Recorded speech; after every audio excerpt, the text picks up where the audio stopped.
Did you know that DNA or deoxyribonucleic acid in all human beings is 99.9% identical?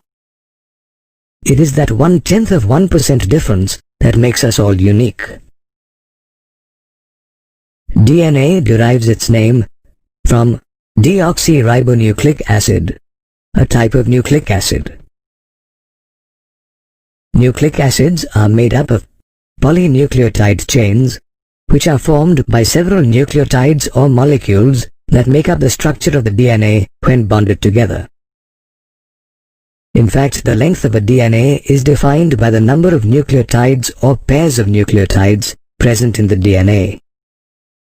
A pair of nucleotides is also known as a base pair. For example, E. coli has 4.6 multiplied by 10 raised to the power 6 base pairs, and bacteriophage lambda has 48,502 base pairs, while the haploid content of human DNA has 3.3 multiplied by 10 raised to the power 9 base pairs. It was in the year 1869 that Friedrich Miescher first identified DNA as an acidic material present in the nucleus and called it the nuclein. However, technical limitations made it very difficult to isolate such a long polymer intact, and therefore no further interpretations regarding the structure of DNA were made for several years. Finally, in 1953, James Watson and Francis Crick proposed a simple double helix model for the structure of DNA. They did this with the help from the X-ray diffraction data that was created by Maurice Wilkins and Rosalind Franklin. Further, James Watson and Francis Crick proposed that base pairing existed between two strands of polynucleotide chains, which was a distinctive attribute of their proposition. This proposition was based on the observations made by Erwin Chargaff, who found that the ratios between adenine and thymine and guanine and cytosine are constant and equal to 1 for a double-stranded DNA. In fact, due to base pairing, the polynucleotide chains possess a very unique property, that is, the strands of the base pairs are complementary to each other. Therefore, if we know the sequence of bases on one strand, it is possible to predict the sequence in the other. Moreover, when two strands of a parental DNA separate, each serves as a template for synthesis of a new daughter strand because of complementary base pairing, and the two double-stranded daughter DNA generated are identical to the parent DNA molecule. Thus, these discoveries provided a clearer picture to the genetic implications of the DNA structure, and soon the DNA double helix structure and its simplicity in explaining genetic implications became revolutionary. Let us now learn about the chemical structure of a polynucleotide chain present in the DNA double helix structure.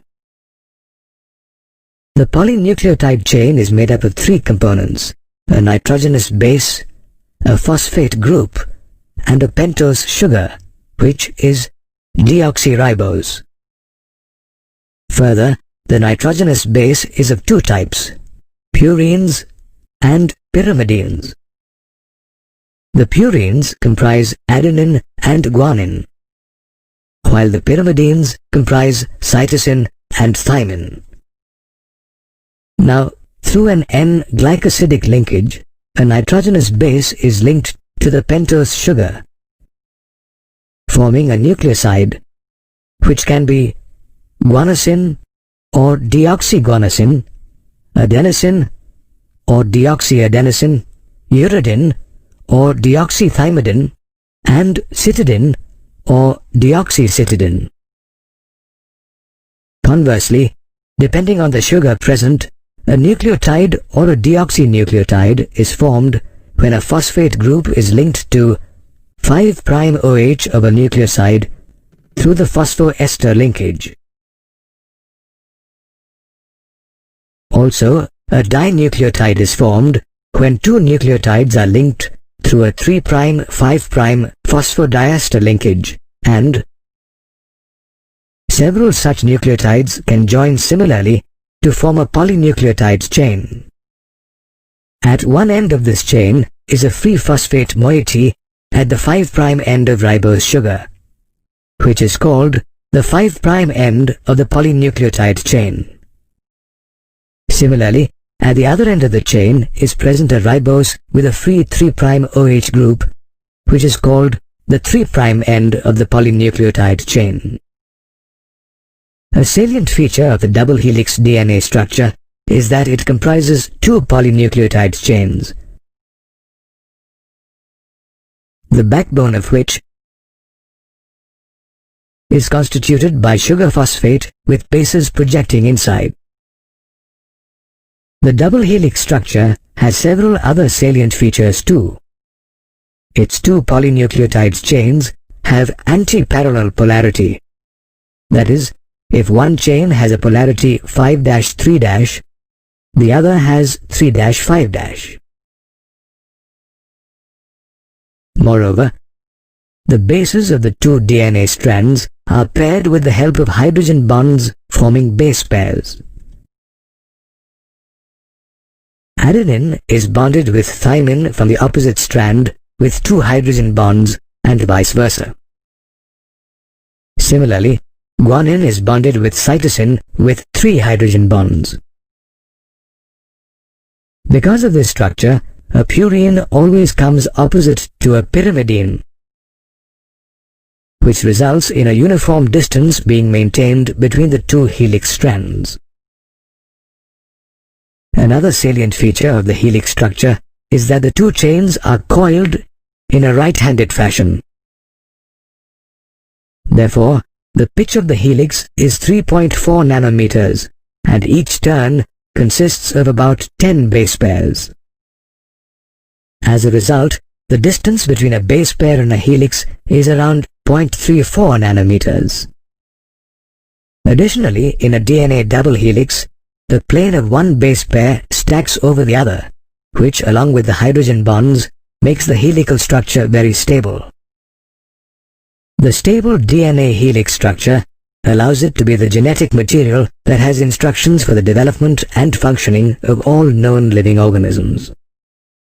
Did you know that the length of a DNA or deoxyribonucleic acid double helix in a typical mammalian cell is about 2.2 meters? This length is obtained by multiplying the total number of base pairs present in the DNA double helix with the distance between two consecutive base pairs. Now, the total number of base pairs present in a DNA double helix in a typical mammalian cell is 6.6 multiplied by 10 raised to the power 9, and the distance between two consecutive base pairs is 0.34 nanometers, or 0.34 multiplied by 10 raised to the power minus 9 meters. By multiplying these two factors, we get the length of the DNA double helix as 2.2 meters. Have you wondered how such a long polymer is packaged within a typical nucleus with a dimension of about 10 raised to the power minus 6 meters? To understand this, let us learn about the packaging of a DNA double helix, which is different for both prokaryotes and eukaryotes. In prokaryotes such as E. coli, the nucleus is not very well defined. However, the negatively charged DNA is not scattered throughout the cell, but is arranged in large loops, is held together by a few positively charged proteins in a region known as the nucleoid. On the other hand, in eukaryotes, the manner in which a DNA double helix is packaged within the cell is more complex.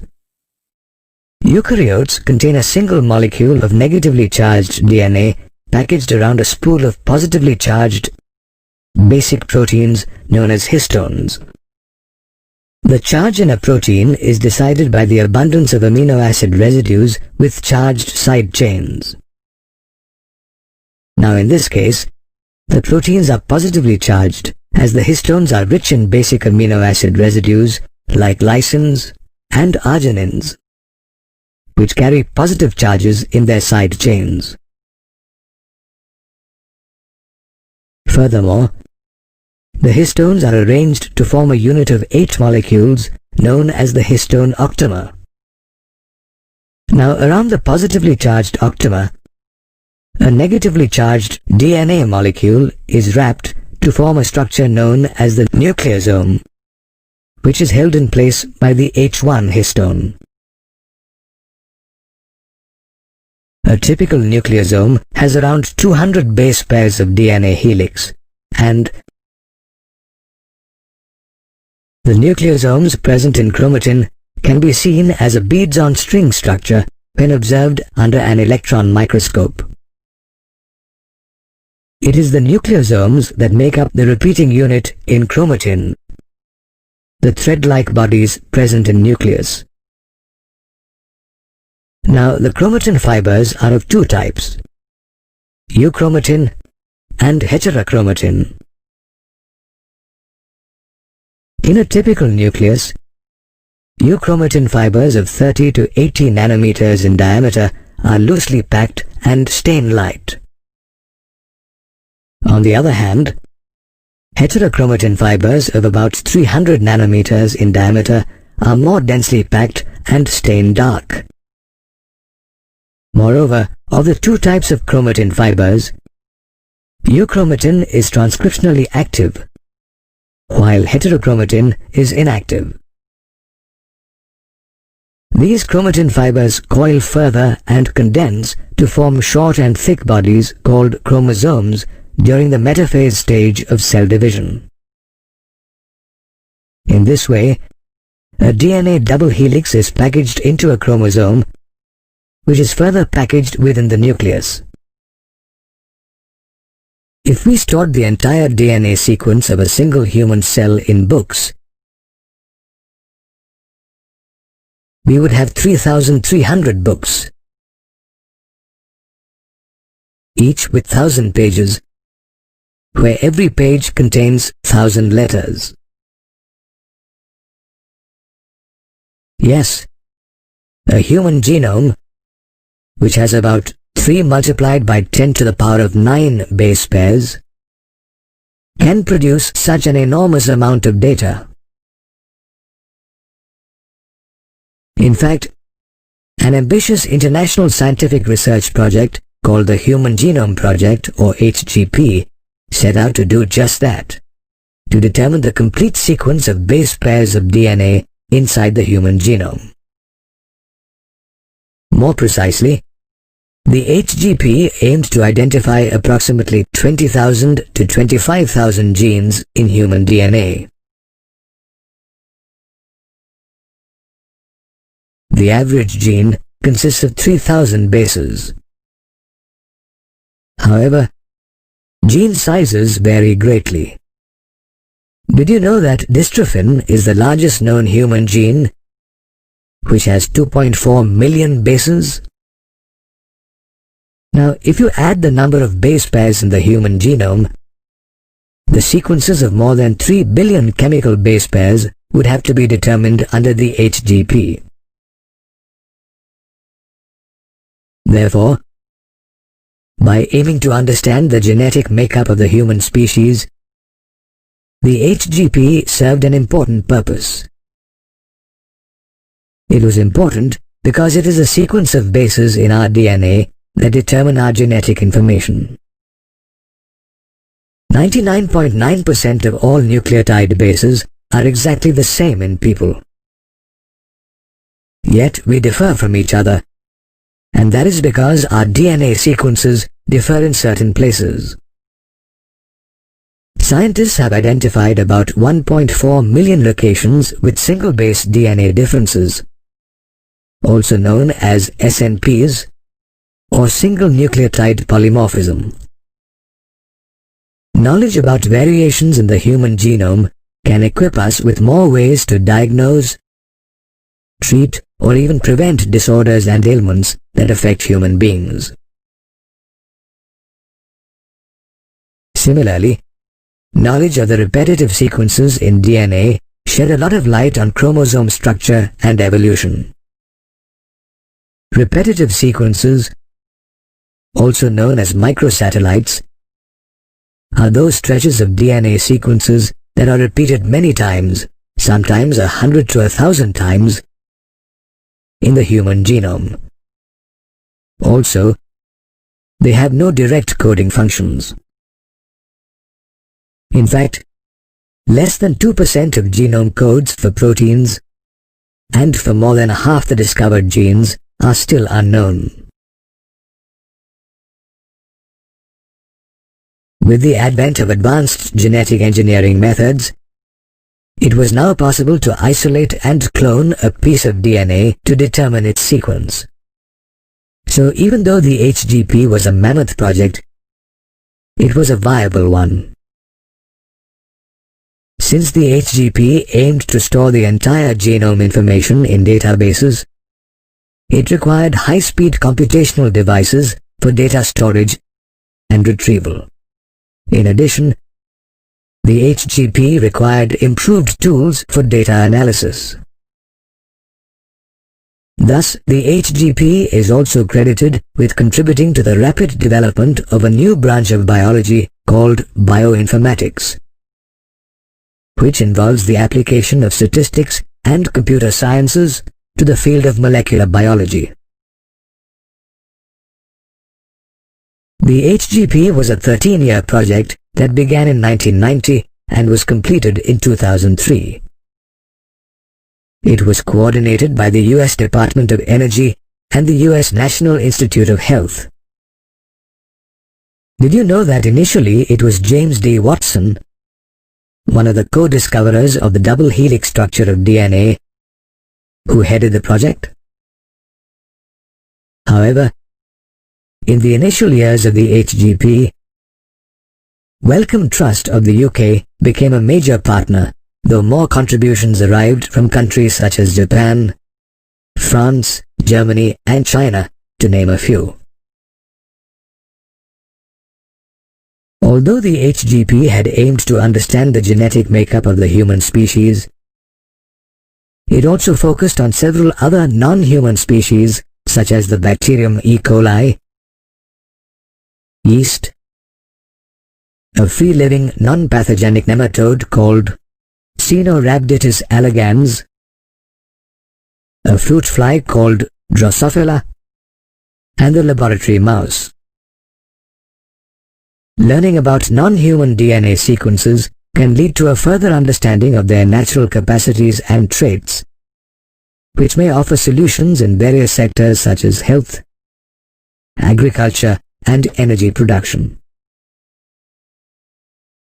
Apart from transferring information and technologies to other sectors, the HGP also intended to address ethical, legal, and social issues, or ELSI, that may have developed while working on the project.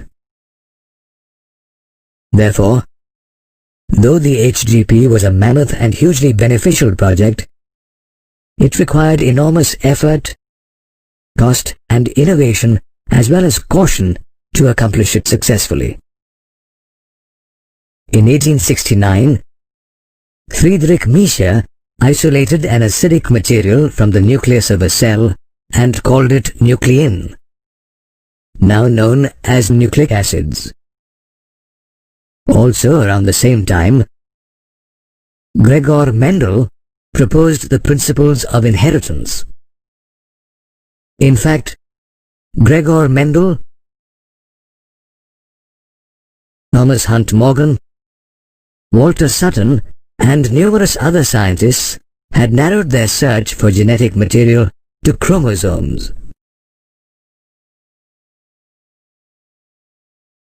However, as chromosomes of eukaryotes contain several proteins along with DNA or deoxyribonucleic acid, scientists couldn't exactly confirm whether the genetic material was DNA or proteins or both.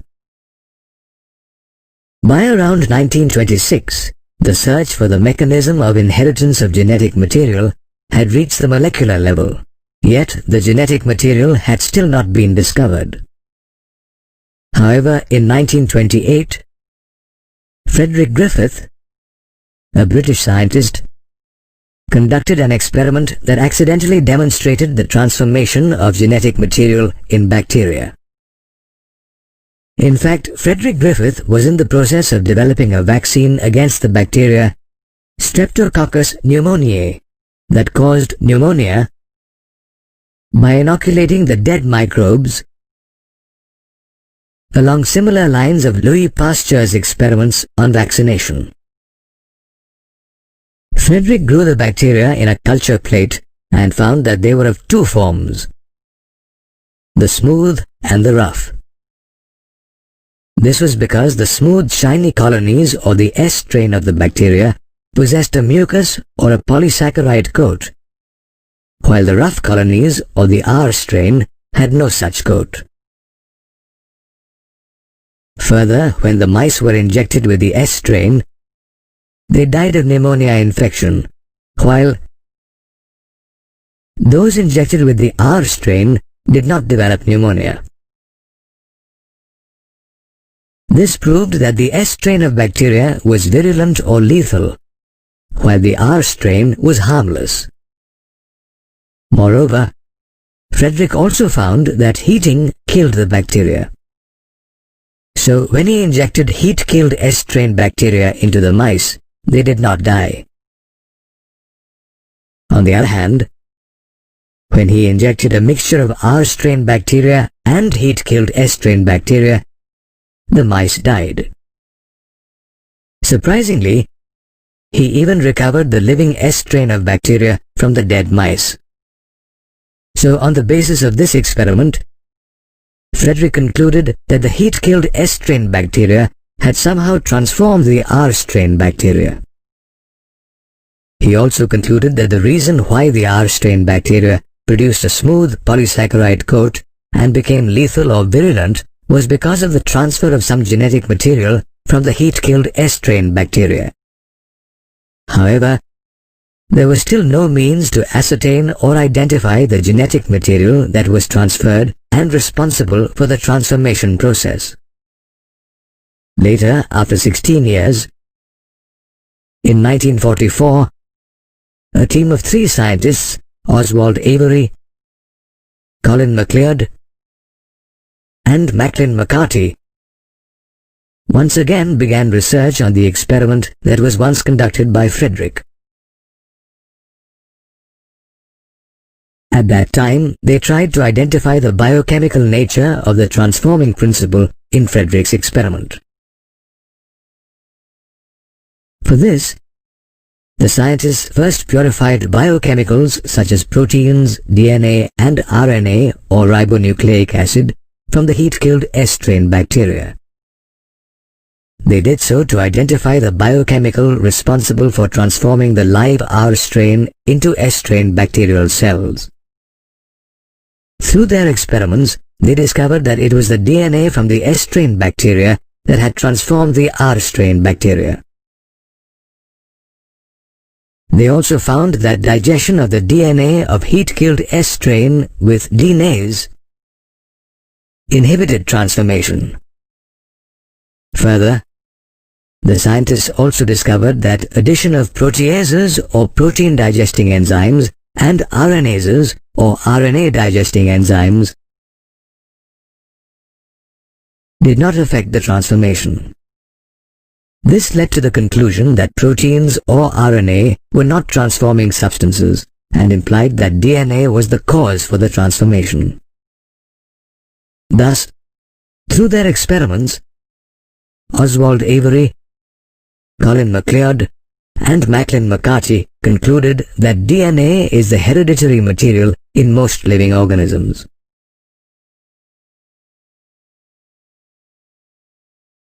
Nevertheless, many biologists were still unconvinced that DNA is the hereditary material. and so the search for genetic material continued for several years and was concluded with the discovery of DNA. Once it was proved that DNA was the primary genetic material in the living system, it was natural to conclude that DNA replicates as a molecule, qualifies as genetic material only if it replicates. Scientists Watson and Crick, who in 1953 had proved that DNA had a double helical structure, had also suggested a probable scheme for the replication of DNA. According to their proposed scheme, the two strands separated and acted as a template for the synthesis of two new complementary strands. After the replication process was completed, each DNA molecule would end up with one parental strand and one newly synthesized strand. That is why this DNA replication scheme was referred to as semi-conservative. In 1958, to find conclusive evidence for this scheme of semi-conservative DNA replication, experiments were conducted by scientists Matthew Meselson and Franklin Stahl on bacteria Escherichia coli or E. coli, a bacteria that divides every 20 minutes. Meselson and Stahl grew E. coli in a medium that had NH4Cl15 isotope as the only nitrogen source. N15 isotope is a heavy isotope of nitrogen, but it is not radioactive. Many generations of E. coli were bred in the same medium, which was not too hard to achieve since a new E. coli generation arrived every 20 minutes. As a result, newly synthesized DNA too had the N15 isotope as a constituent of purines and pyrimidines. This new heavy DNA molecule was distinguished from normal DNA by virtue of its high density while being extracted via centrifugation in a cesium chloride or CsCl density gradient. Later, E. coli cells were transferred into a medium with normal NH4Cl14 isotope.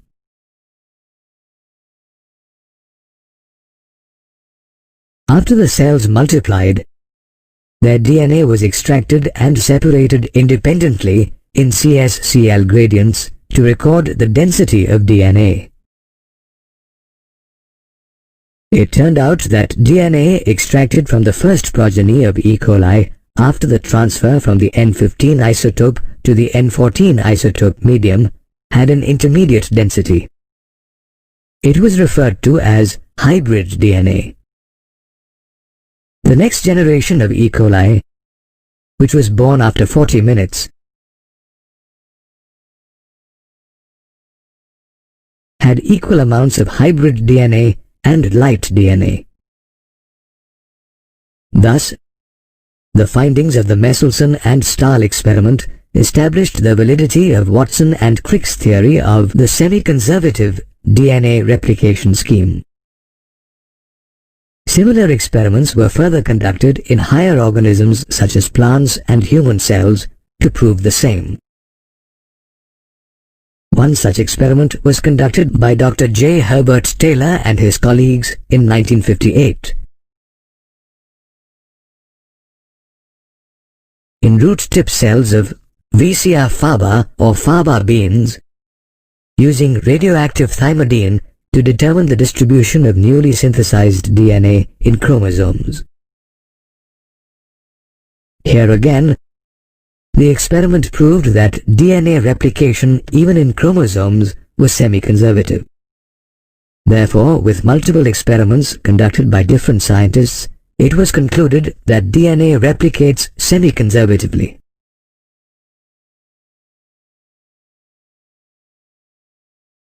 DNA replication is a fundamental process that all living organisms undergo to copy their DNA.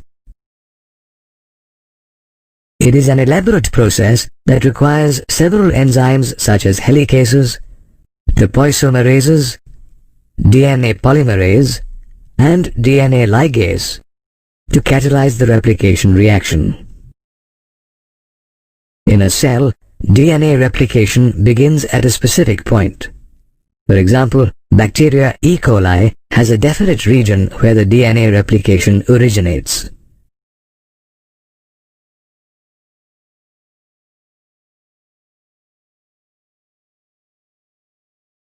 Such a region is known as the origin of replication.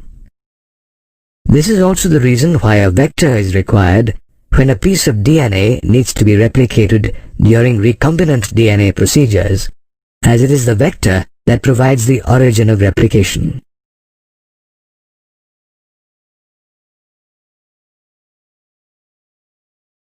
In some cases, like eukaryotes with large DNA molecules, there may be many origins of replication that finally merge with one another. During replication, first the enzyme helicases unwind and uncoil the DNA double helix into single strands of DNA by the breakdown of hydrogen bonds. However, the main enzyme that catalyzes the replication process after it begins at the origin of replication is DNA polymerase, which is said to be DNA dependent as it uses the DNA template to catalyze the polymerization of deoxyribonucleotides. The DNA replication process requires a high degree of accuracy because any error during replication will result in mutations. Thankfully, DNA polymerase is a highly efficient enzyme that catalyzes the reaction not only with accuracy but also does it very swiftly. It catalyzes the polymerization of a large number of nucleotides in a very short span. For instance, E. coli can replicate 4.6 into 10 to the power 6 base pairs of diploid content in 38 minutes. That is, the average rate of polymerization is 2000 base pairs per second. The replication process is also an expensive process in the sense that it requires expenditure of energy. The deoxyribonucleoside triphosphates that act as substrates also serve as the energy source for the reaction. The terminal phosphates in the deoxyribonucleoside triphosphates break down to provide energy as ATP.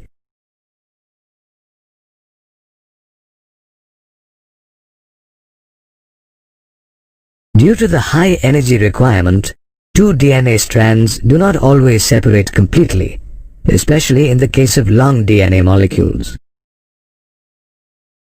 However, to facilitate the separation of a DNA helix, the enzyme topoisomerase cuts and rejoins one strand of DNA. This then unzips the double-stranded DNA. As a result, replication bubbles are formed that extend as a Y-shaped replication fork. This replication fork is actually a small opening in the DNA helix where replication occurs. However, there is a small catch. The DNA-dependent DNA polymerase enzyme can catalyze the replication reaction in only one direction, 5' to 3'. This causes additional complications.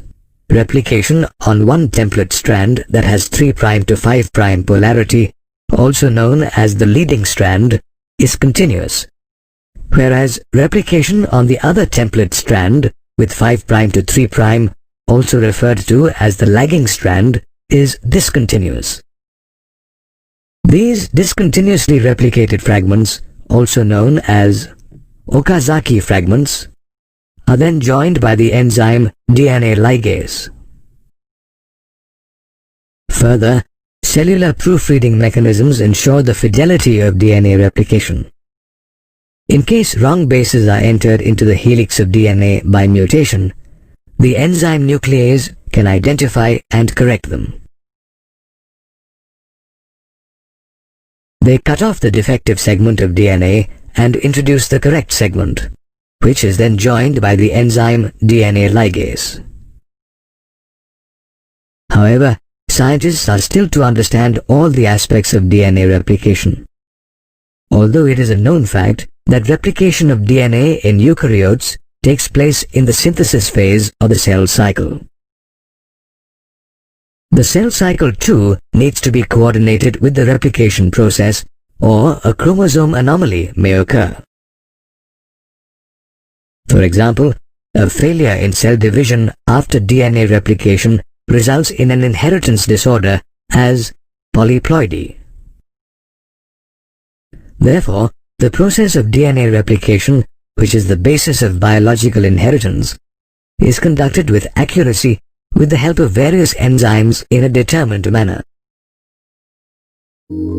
Proteins play a pivotal role in the proper functioning of any organism. The synthesis of proteins occurs in the cell in two phases, namely transcription and translation. Transcription takes place in the nucleus, where the DNA acts as a template for the synthesis of messenger RNA. It is a process by which genetic information in DNA is transferred to a molecule of messenger RNA. It is governed by the principle of complementarity, with one exception, that adenine now forms base pair with uracil instead of thymine. Messenger RNA carries the genetic information to the cytoplasm for protein synthesis, and hence it gets the name messenger. The transcription process is different from DNA replication.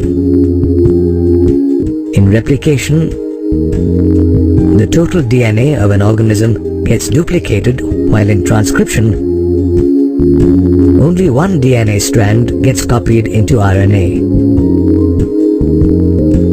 In case both DNA strands act as templates in transcription, two types of proteins will be produced, one with the correct sequence and the other with a reverse sequence of amino acids. Moreover, the simultaneously produced RNA molecules would become complementary to each other and will form double-stranded RNA.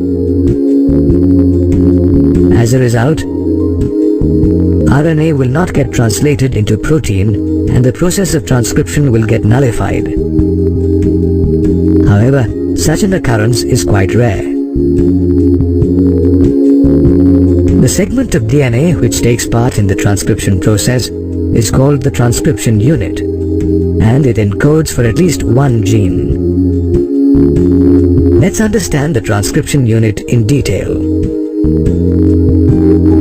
It consists of three main regions, namely the promoter, the structural gene, and the terminator. The promoter is the starting point of the transcription process and is present upstream at the 5' end of the structural gene. In the promoter, there is a binding site for RNA polymerase, which moves along the DNA strand from 3' to 5' direction. With the help of RNA polymerase, the promoter can code for the two strands of the DNA helix.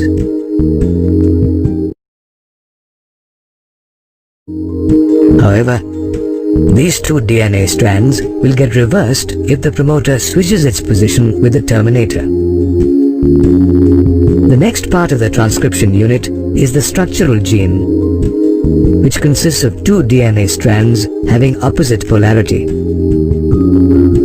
The strand with the 3' to 5' polarity acts as a template and is called the template strand, while the DNA strand, which has 5' to 3' polarity, is known as the coding strand and is displaced during transcription. The sequence of this strand is the same as that of RNA, except that thymine exists in place of uracil. The structural gene can be defined in terms of a cistron or segment of DNA that codes for a polypeptide. The structural gene in a transcription unit can be either monocistronic or polycistronic. A monocistronic structural gene contains the genetic information to translate only a single protein and is found in eukaryotes. On the other hand, a polycistronic structural gene carries the information of several genes which can be translated into several proteins. It is found in prokaryotes. The monocistronic structural gene has a split gene arrangement, where sequences called introns and exons are present.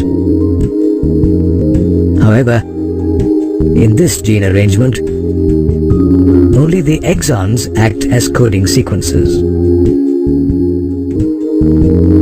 The process of transcription helps remove introns and joins exons as functional messenger RNA.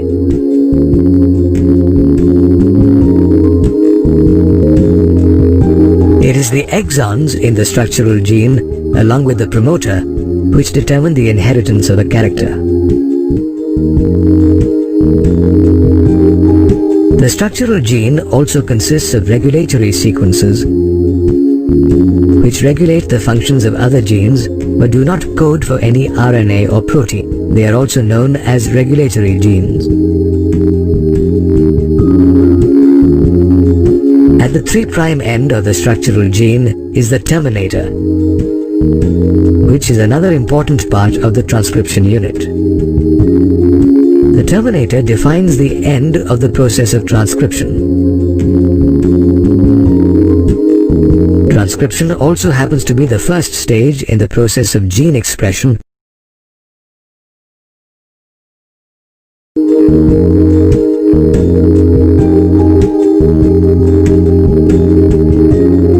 As it helps in the transcription of a gene into messenger RNA and encodes for a protein.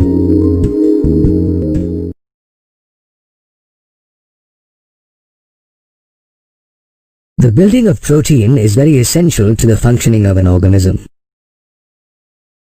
In this protein building task, DNA acts as a master blueprint containing all genetic information about the protein to be created. The genetic information from DNA is transferred to messenger RNA or mRNA through a process known as transcription. Now let's learn how transcription takes place in prokaryotes such as bacteria. The prokaryotic cell does not have separations in terms of cytoplasm and nucleus. Therefore, both transcription and translation processes involved in protein synthesis can take place inside the prokaryotic cell at the same time. In prokaryotes such as bacteria, only one DNA-dependent RNA polymerase enzyme catalyzes the transcription of all types of RNA. There are 3 types of RNAs involved in the process of protein synthesis: messenger RNA or mRNA, transfer RNA or tRNA, and ribosomal RNA or rRNA. The mRNA carries the coding information to the sites of protein synthesis. It helps to put together amino acids to make protein. The tRNA carries each amino acid to the ribosome according to the coded message in the mRNA, while the rRNA provides a mechanism to decode mRNA into amino acids.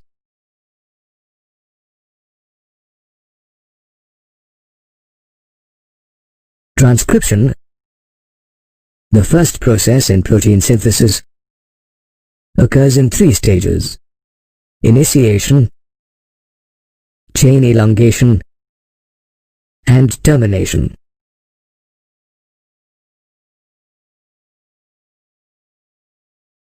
In the first stage, RNA polymerase, along with the initiation factor denoted as sigma, binds to the promoter sequence in DNA and initiates transcription.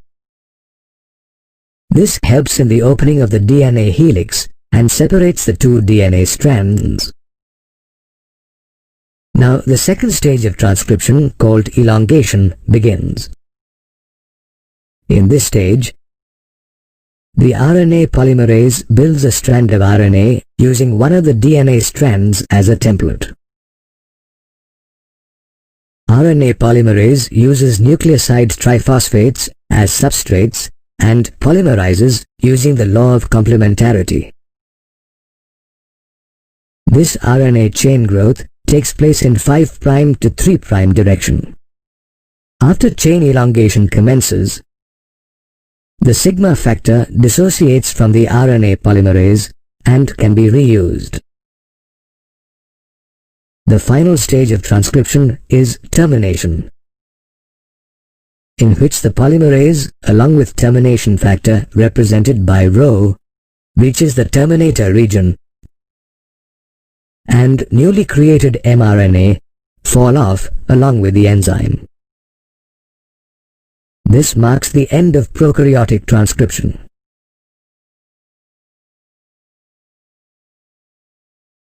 The stages of transcription in eukaryotes are similar to that of prokaryotic transcription.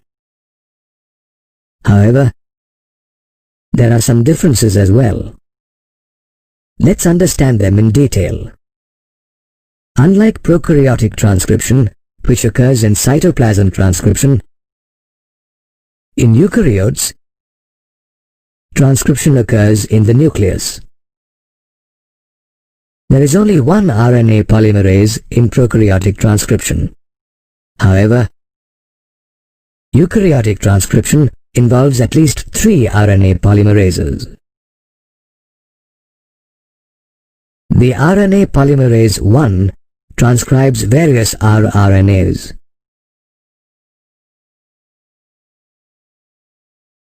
On the other hand, RNA polymerase 2 transcribes the precursor of mRNA, known as heterogeneous nuclear RNA or hnRNA. RNA polymerase 3 is responsible for the transcription of tRNA, 5' subunit ribosomal RNA or 5SR RNA, and small nuclear RNA or snRNA. The processing of hnRNA marks another major difference between prokaryotic and eukaryotic transcription. The mRNA in prokaryotes does not require any processing. However, in eukaryotes, the hnRNA is inactive. Since it has a split gene arrangement with exons and introns,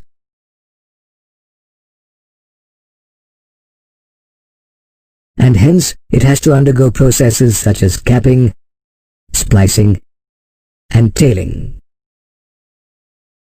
The first process is capping, which involves an unusual nucleotide called methylguanosine triphosphate being added to the 5' end of the hnRNA.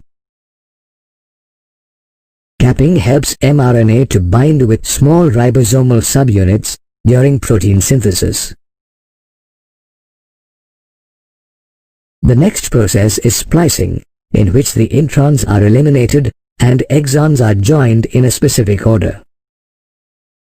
Finally, in the tailing process, about 200 to 300 adenylate residues are added to the 3' end of the hnRNA in a template-independent manner, giving rise to a poly-A tail. This process is also known as polyadenylation. After these processes, the hnRNA becomes mRNA and the transcription process ends. The mRNA can now be transported out of the nucleus and further used for the process of protein synthesis during translation. In 1962, James Watson and Francis Crick won the Nobel Prize for Medicine for deciphering the structure of DNA, the molecule that contains an organism's genetic blueprint. Through experiments, Watson and Crick had revealed that DNA was a double helix polynucleotide molecule, with each nucleotide consisting of the deoxyribose sugar, phosphoric acid, and nitrogenous bases adenine, guanine, cytosine, and thymine that are commonly called nucleotides. After the DNA structure was revealed, these scientists got busy finding an answer to the next question: how the nucleotides get converted into amino acids that synthesized proteins, the building blocks of life. These scientists already knew that DNA directs RNA synthesis, which in turn acts as a template in the synthesis of protein. They therefore suspected the presence of a genetic code, a set of rules in a gene that instructs a cell on how to synthesize a particular amino acid from the nucleotides of an RNA strand.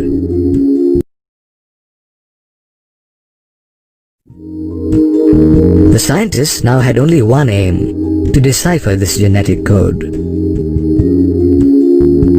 George Gamow, a Russian physicist, was the first to achieve some success in deciphering the code. He initially suggested that since the mRNA strand consists of only 4 types of nucleotides that code for the 20 amino acids in the human body, they need to combine to form a particular code. Through mathematical formulae, Gamow then proved that a permutation and combination of 3 nucleotides would be sufficient to make up a specific code for each of the 20 amino acids. The logic behind Gamow's postulation was easy to see. A single nucleotide, for instance, would code only 4 amino acids. Likewise, the combination and permutation of 2 nucleotides would result in codes for only 16 amino acids. However, the combination and permutation between 3 nucleotides would code for 64 amino acids, a little more than required. But nonetheless, Gamow stuck to his postulation.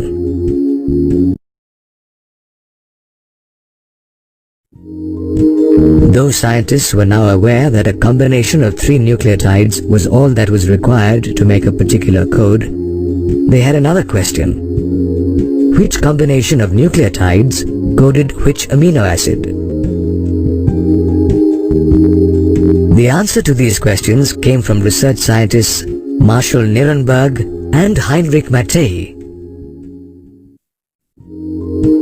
They created a free cell system by grinding E. coli bacteria using a mortar and pestle to obtain E. coli extracts. The E. coli was then added to a test tube containing everything needed for protein synthesis, including ribosomes and amino acids, to name a few.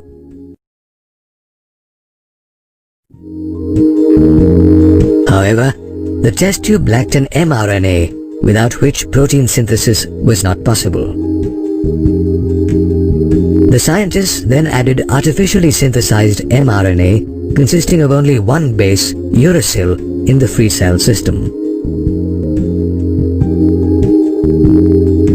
The E. coli extract in the free cell system was now able to produce a protein chain made of one repeating amino acid, phenylalanine, with the help of the Severo-Ochoa enzyme called polynucleotide phosphorylase that was present in the extract.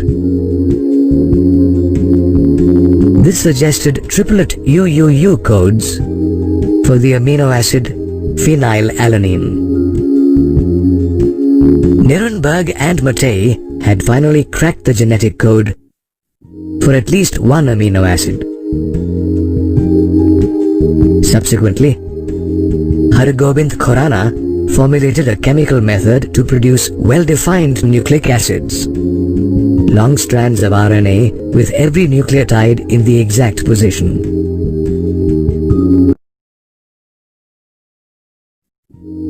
This helped determine the rest of the genetic code, which was expressed in the form of a chart. Today, we know that the genetic code is an array of 64 codons, a sequence of 3 nucleotides on an RNA strand that encodes a specific amino acid during protein synthesis. Of the 64 codons, 3 codons, UAA, also called ochre, UAG, also called amber, and UGA, also called opal, act as a stop codon, which means they terminate the translation process and as such don't code any amino acid. Hence, they are known as nonsense codons or termination codons. The rest of the 61 codons code the 20 amino acids found in the human body. Moreover, one codon codes for only one specific amino acid, which makes the genetic code unambiguous and specific. For example, the codon UGG codes for tryptophan, and AUG codes for methionine as well as acts as a start codon, which means it initiates the protein synthesis. The genetic code is also a degenerate, which means that many different codons encode a particular amino acid. Take the case of serine, which is coded by 6 different codons including UCU, UCC, UCA, UCG, AGU, and AGC. Phenylalanine, on the other hand, is coded by codons UUU and UUC. Did you know that the genetic code is almost universal and the same throughout all living organisms? The codon GUG, for instance, codes for amino acid valine in plants as well as animals.